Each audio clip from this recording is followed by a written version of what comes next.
Hello! Bienvenue sur The Learning Diary, le podcast pour les acteurs du digital learning en route vers leur épanouissement pro et perso. Dans ce podcast, tu trouveras des retours d'expérience de professionnels du secteur, des conseils si tu souhaites toi aussi devenir freelance, et des astuces pour accomplir tous tes projets de cœur. Sinon, moi c'est Delphine Froid. Dans le domaine de la formation depuis 8 ans et en ingénierie pédagogique depuis 6 ans, je suis aussi coach pour les acteurs du digital learning. Parce que pour moi, un acteur du digital learning épanoui, c'est un professionnel de la formation capable de réaliser des expériences d'apprentissage incroyables pour les apprenants. Je te souhaite une agréable écoute. Hello! Je me répète à chaque épisode jusqu'au 19 avril, mais si tu veux gagner une de mes journées avec moi pour faire le point sur ton business et préparer ton plan d'action pour les prochains mois, ou gagner une place pour mon bêta-test sur la confiance en soi, tu peux participer au concours que j'organise. Pour y participer, tu as juste à mettre une note et un commentaire sur Apple Podcast ou une note sur Spotify et à venir me le préciser car l'identification n'est pas forcément simple. On y va pour ce nouvel épisode. Je te propose de te partager mon bilan du mois de mars et si ce type d'épisode te plaît, je ferai au mieux pour en faire un chaque mois. C'est une façon pour moi de trouver une motivation supplémentaire à atteindre mes objectifs et de prendre du recul sur le mois écoulé. Je vais donc découper l'épisode en plusieurs parties. Mes objectifs pro et perso que j'ai fixés, et si je les ai atteints ou pas, ce que je n'avais pas anticipé, les belles surprises, ce que j'ai fait et qui n'était pas prévu mais qui m'a fait avancer, ce sur quoi j'ai perdu du temps, les coulisses de la TLD, mes prochains objectifs, et les challenges à venir et comment j'envisage de les surmonter. Alors c'est parti pour mes objectifs pro et perso que j'avais fixés. Alors sur la partie pro, j'avais prévu de sortir 2 épisodes de podcast par semaine à partir du moment où je l'ai annoncé quand j'ai repris le podcast. Alors, je les ai sortis, mais en termes de régularité, alors ils sont sortis chaque semaine, donc c'est régulier de semaine en semaine, mais par contre en termes de jours, c'est juste du n'importe quoi. Ils sont sortis pas du tout sur les mêmes jours. J'ai pas réussi à prendre de l'avance, mais au moins ils sont sortis, voilà. Donc partiellement remplis. Compléter mon tableau de conversion des appels pour des accompagnements. Alors en fait j'avais demandé à mon assistante de me faire un tableau pour que je puisse suivre du coup comme j'en parlais sur l'épisode précédent, mon taux de conversion, parce que j'avais à peu près en tête mon taux de conversion, je savais à peu près combien de personnes je convertissais sur le nombre d'appels que j'avais, mais c'était pas hyper clair, j'avais besoin de le mettre dans un tableau pour voir vraiment le vrai taux, avoir vraiment un nombre en tête, et du coup voir sur quoi je pouvais m'améliorer. Donc j'ai pu remplir ce tableau, je suis très contente d'avoir pu prendre le temps de le faire, ça m'a pris pas mal de temps parce que j'ai dû reprendre du coup tous les appels que j'ai fait depuis le début, depuis que j'accompagne les personnes du coup en coaching, juste les appels, pas les coachings offerts mais vraiment les appels de vente je dirais. Je les ai repris et je pensais avoir un taux de conversion de 50%, ce qui est déjà très bien, je me suis beaucoup formée dessus, donc plutôt contente, mais en fait je me suis rendu compte qu'il était de 58,2, donc beaucoup plus élevé que ce que je pensais, donc j'en étais très contente. J'avais prévu de commenter 3 posts LinkedIn par jour, en fait j'ai pas du tout réussi, il y a certains jours où je l'ai fait, mais en fait ça a été hyper compliqué pour moi à faire. Donc pas sûr que je me refixe cet objectif-là, parce que je n'ai pas réussi. Je voulais proposer un partenariat du coup à un centre de formation. Alors j'ai envoyé 2 propositions de partenariat, donc à 2 centres de formation différents. Et puis j'attends leur retour, mais en tout cas c'est fait. Ensuite, par rapport à LinkedIn, je voulais répondre à mes messages privés sous 1 semaine. Franchement c'est hyper bof là cet objectif, j'ai essayé mais j'ai pas réussi avec tout le monde en fait, donc désolée si en tout cas tu fais partie des personnes qui étaient pas dans ceux pour qui j'ai réussi, je fais au mieux, mais je pense que cet objectif là je vais me le fixer pendant plusieurs mois jusqu'à réussir à l'atteindre. Je ne voulais pas travailler plus de 30 heures par semaine, ça a pas été compliqué parce que du coup avec tout le côté perso, de toute façon je ne peux pas travailler plus, donc j'ai réussi même à faire moins de 30 heures, donc ça n'a pas été le plus compliqué des objectifs. Je voulais aussi faire un point avec une collaboratrice avec qui le travail était compliqué. Donc ça c'était quelque chose qui me challengeait pas mal, et on a pu avoir du coup cette discussion, donc ça c'est un objectif atteint. Sur le côté perso, moi début mars, j'ai commencé un rééquilibrage alimentaire avec une détox d'une semaine qui a été très très éprouvante, donc j'étais très contente parce que j'ai réussi à la tenir.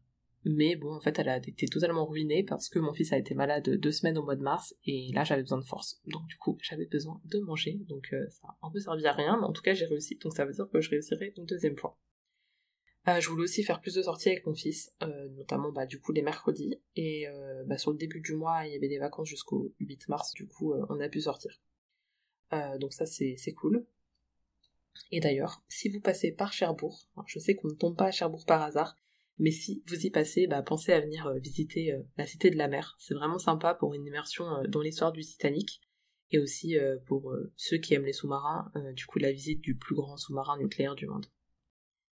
Maintenant, je passe à la catégorie de ce que je n'avais pas anticipé.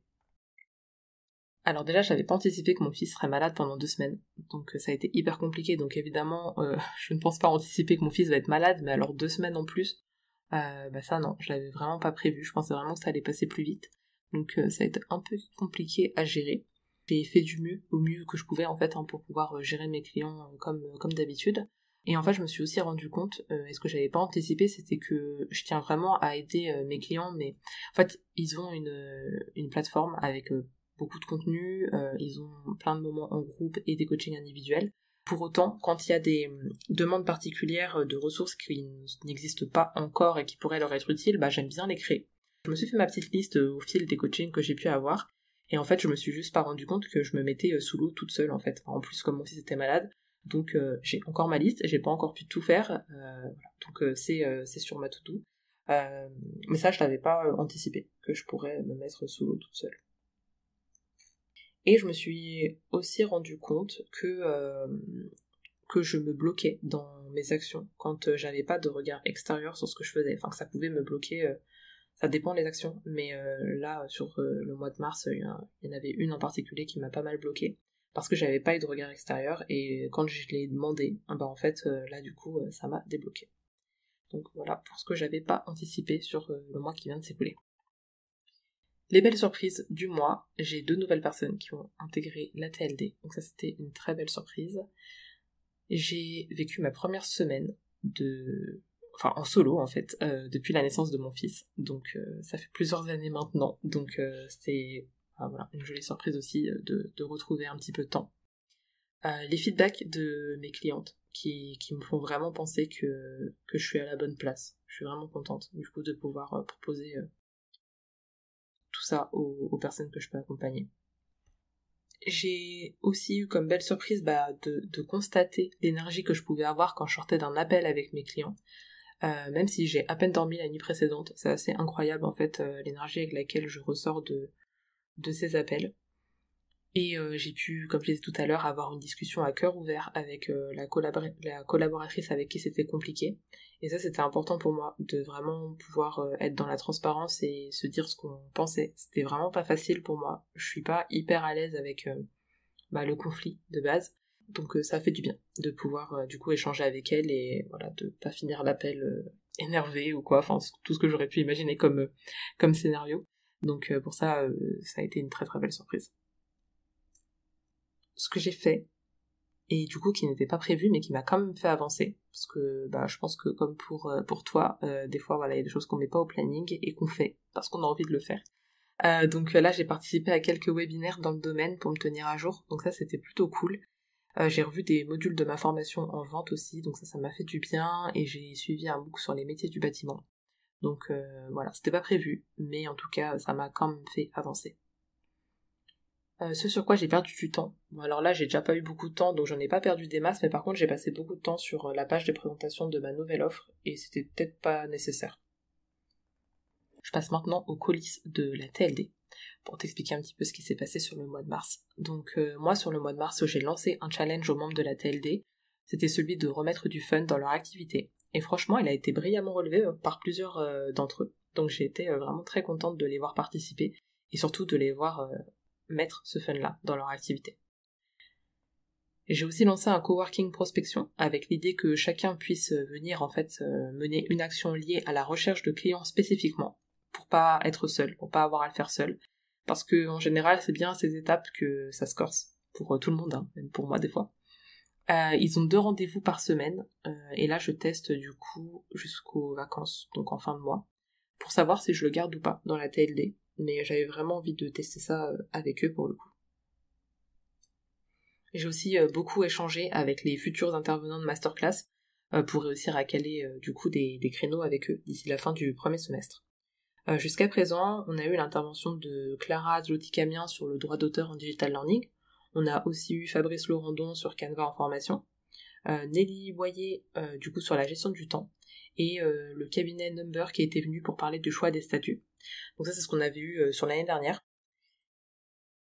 Et là, dans ce qui est prévu sur les mois qui viennent, on aura Ségolène Trapletti qui va du coup animer une masterclass sur la méthodologie de veille documentaire, Mélina Dupont qui abordera l'entretien de découverte client, donc le avant, pendant, après un entretien client.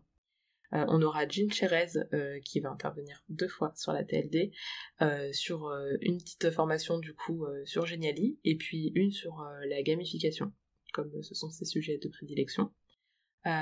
On aura Apolline, du coup, je ne connais pas son nom de famille, je ne lui ai pas demandé, du coup qui interviendra sur Notion, qui du coup est un outil pour centraliser en fait pas mal de données, enfin c'est une page blanche en fait où on peut tout centraliser, que les membres de la TLD du coup utilisent beaucoup, et donc ils étaient demandeurs de cette masterclass, donc enfin j'ai réussi à caler du coup le rendez-vous avec Apolline. Et puis on aura une personne qui interviendra sur la création de process, une sur l'identité visuelle, donc je donnerai les noms après, juste j'attends de valider du coup avec ces personnes-là.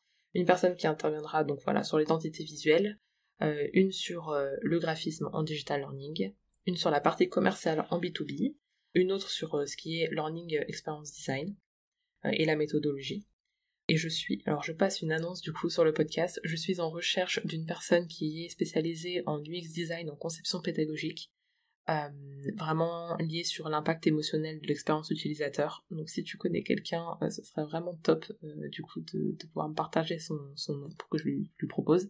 Et une personne aussi qui s'y connaît bien sur Calliope, parce que c'est aussi un sujet que les membres aimeraient voir abordé, que je ne maîtrise pas, donc voilà, si tu connais quelqu'un, je suis preneuse de contact. Voilà pour le point sur la TLD sur le mois de mars. Mes prochains objectifs du coup, là sur le mois d'avril, donc là ça va être de continuer à sortir 2 épisodes de podcast par semaine, en espérant qu'ils tombent les mêmes jours, mais je ne promets rien pour l'instant. Poursuivre mon test sur le coworking prospection au sein de la TLD, et du coup pouvoir me décider en fait si je poursuis ou pas. Je voudrais aussi définir la nouvelle version de la TLD avec les membres de l'équipe, et du coup planifier notre première réunion d'équipe. Je voudrais réussir à répondre à mes messages sous une semaine sur LinkedIn, qu'on verra à la fin du mois si j'ai fait mieux que le mois dernier. Je voudrais enfin lancer mon quiz, pour lequel j'ai toujours pas réussi à régler le problème, mais j'espère le lancer sur le mois d'avril. Je me suis inscrite à un challenge qui s'appelle Même pas peur, du coup de 30 jours sur le mois d'avril, donc je voudrais le poursuivre et réussir à relever des challenges chaque jour, même si ça me fait peur. Et puis, il serait temps, je voudrais faire le rétro-planning du prochain sommet virtuel, donc qui aura lieu du coup au mois de septembre. Voilà pour le mois d'avril, hein, sachant que de toute façon, le gros challenge à venir, c'est les vacances scolaires. Donc nous, dans notre zone, on est en vacances à partir du 22 avril. Donc là, j'aurai une semaine totalement à l'arrêt, et puis une semaine à Paris ensuite, donc j'aurai pas beaucoup de temps de travail. Donc là, d'ici là, pour surmonter tout ça, j'ai prévu de travailler les week-ends où j'aurai pas mon fils, tout en allégeant mes lundis, parce qu'évidemment l'idée c'est pas de faire du non-stop, hein, pour me sentir mal ensuite. Donc voilà, pour mon bilan du mois de mars et mes objectifs du mois d'avril.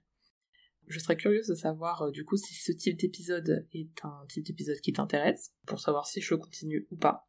Et puis, si tu veux me partager, toi, tes objectifs du mois d'avril, les challenges que tu peux rencontrer et tout, n'hésite pas, je suis dispo sur LinkedIn et j'essaye de répondre au maximum sous une semaine.